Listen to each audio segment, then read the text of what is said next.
ដល់ហើយខ្យល់មកងាយប៉ាយប៉ាយពីទឹកខាងជើងអោណាក៏ដឹកងាយដល់ហើយខ្យល់មកងាយប៉ាយប៉ាយពីទឹកខាងជើងអីធ្វើបុណ្យកឋិនភូមិយើងសង្សារមុំបងអើយប្រពៃណីសាសនាអើយធ្វើបុណ្យកឋិនភូមិយើងសង្សារមុំបងអើយប្រពៃណីសាសនា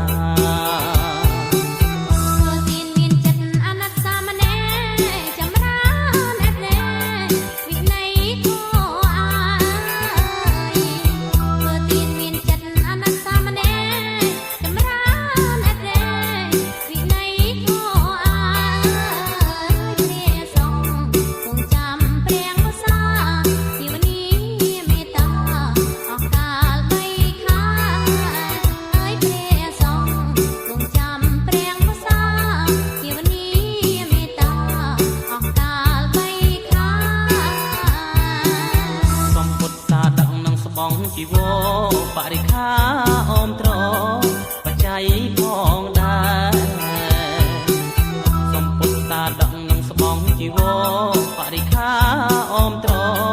បច្ច័យផងដែរក៏សាងវត្តវាសាលាហោហាពៀនភ្នល់ឲ្យខ្មែរកាន់តែតាមការក៏សាងវត្តវាសាលាហោហាពៀនភ្នល់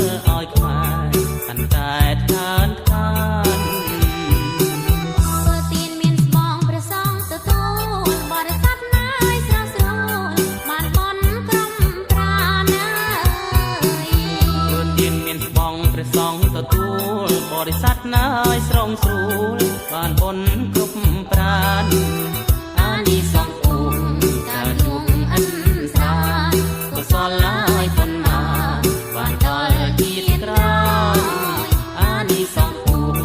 កាលនួងអិនស្រាកុសលឡាយបុណ្យណាបានដល់ជាតិក្រោ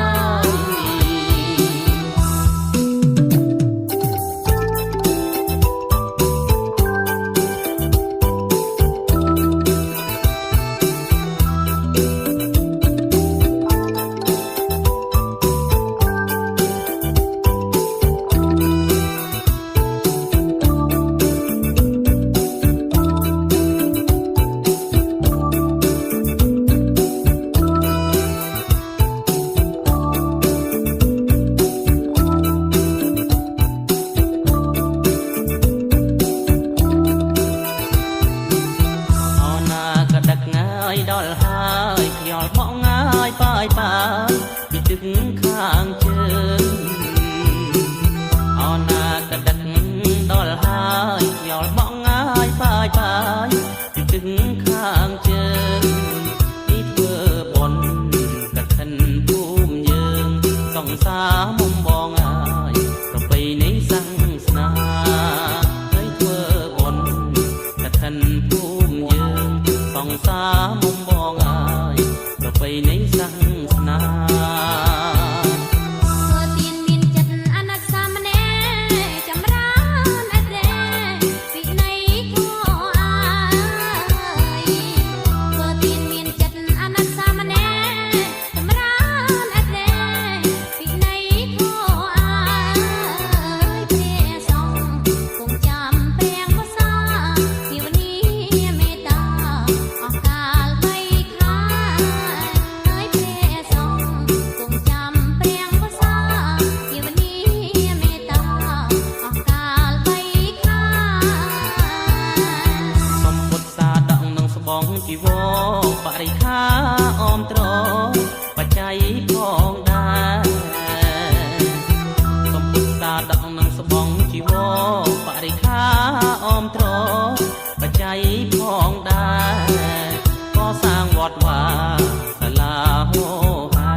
ត់ណាយស្រស់ស្រួលបានបនគ្រូ